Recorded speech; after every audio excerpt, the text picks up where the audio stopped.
C'est un petit peu ça, on se retrouve pour une nouvelle vidéo Lego Magazine. Aujourd'hui, on attaque le magazine Marvel Spider-Man du mois d'octobre 2023. Et aujourd'hui, on attaque direct par la surprise. Bon, là, vous avez la figurine de Spider-Man, c'est loin d'être une nouveauté. C'est pas la première fois qu'on l'a dans le magazine. Je vais la survoler très rapidement.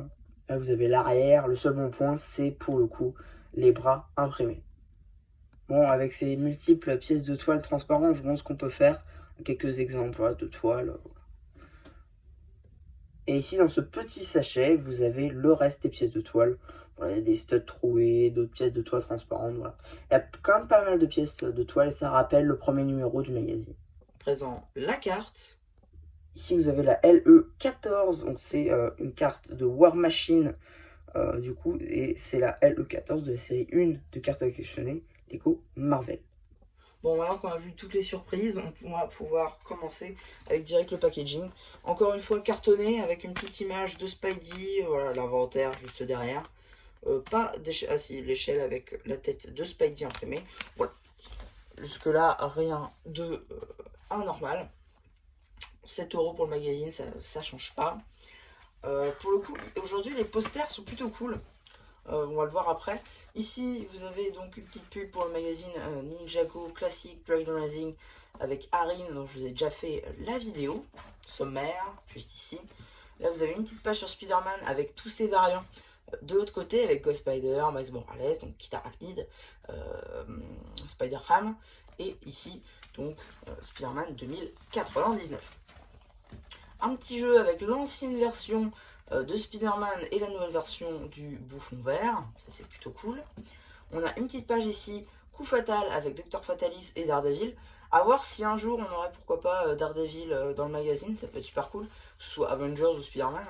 Franchement, je pense qu'il y aurait pas mal de ventes du coup avec ça.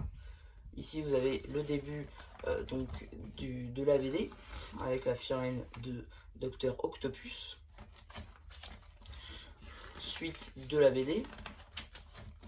Là vous avez une petite page sur Carnage qu'on avait eu dans un magazine.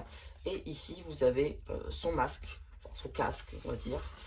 Là vous avez un petit poster sur Doc Ock. Et là pour le coup très très très stylé, et celui-là je pense que je vais l'enlever parce qu'il est super cool. C'est en fait le poster Spider-Man, mais en fait on a une impression de comics. Ça reprend un peu le truc des comics avec 5 cents, numéro 616, bref. En plus c'est une référence à la Terre 616, qui est la Terre des comics, donc ça c'est pas mal. Voilà, la suite du poster Spider-Man. Ensuite, ici on a une petite pub pour le prochain magazine Minecraft qui est sympa, mais c'est pas le meilleur. Néanmoins, il reste très sympathique parce qu'on a quand même l'araignée, le squelette, ça reste sympa. Voilà, 10 novembre ça sort. Ici une petite page, jeu sur 2 pages. La suite de la BD, donc Spider-Man contre Dr Octopus. Suite ici et fin de la BD juste là. Ah, j'ai oublié des pages. Là vous avez une page jeu Venom et Miles, et ici vous avez une page libérer le super pouvoir de jouer avec quelques nouvelles figurines que Lego a créées. J'ai vu tourner aussi que la carapace ici d'escargot justement pourrait être utilisée sur le personnage d'escargot qu'on voit à la jonction dans Ninjago Dragon Rising, et ils ont raison. Ensuite, ici, on a une petite pub pour le magazine Star Wars de C3PO et le droit de gong dont vous avez déjà la vidéo sur la chaîne. Et ici, vous avez une petite pub qui vous permet de compléter votre collection de cartes Marvel sur le site Blue Ocean, ce qui peut être sympa, c'est déjà le cas. Et en 2024, vous aurez ça pour la série 6 Ninjago cristallisé. Et donc, qu'est-ce qu'on a dans le prochain numéro? Simplement la figurine de Dr Octopus justement. Pour le coup, 41 pièces, c'est assez cool.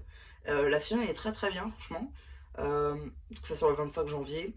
Ça reprend en fait les bras que l'on peut trouver notamment dans son mecha, donc ça vous permet d'améliorer les bras du mecha aussi, pourquoi pas. Donc là franchement c'est un très très très bon prochain magazine qui arrive. Et non franchement j'ai très hâte pour celui-ci. Évidemment je serai là pour vous le présenter. Donc voilà un petit peu pour ce magazine. Très franchement c'est pas le meilleur magazine encore une énième figurine de Spider-Man, surtout que c'est une version qu'on avait déjà eue dans le premier numéro. Donc c'est pas super, c'est pas super ouf, on va pas se mentir. Ouais, on va pas tourner 500 000 fois autour. Les pièces de toile, c'était juste pour différencier de sa première version qui avait juste une longue corde de toile. Voilà, je veux dire, on va pas se mentir, c'est pas la figurine attendue. Autant Docteur Octopus, je pense que ça va beaucoup plus se vendre. Mais bon, celui-là, voilà, c'est pas non plus la meilleure qu'ils auraient pu sortir. Néanmoins, ça reste une figurine qui est assez cool pour faire des customs de ses variants notamment. C'est celle que j'utilise à chaque fois pour faire des variants style Across the Spider-Verse. Et voilà, donc oui, donc c'est à peu près tout pour ce petit magazine, j'espère qu'il vous aura plu. Surtout n'hésitez pas à me dire ce que vous en pensez une vache à feu parce que je terre. Et voilà, bah du coup c'était un jeu à plus qui vous dit bye bye.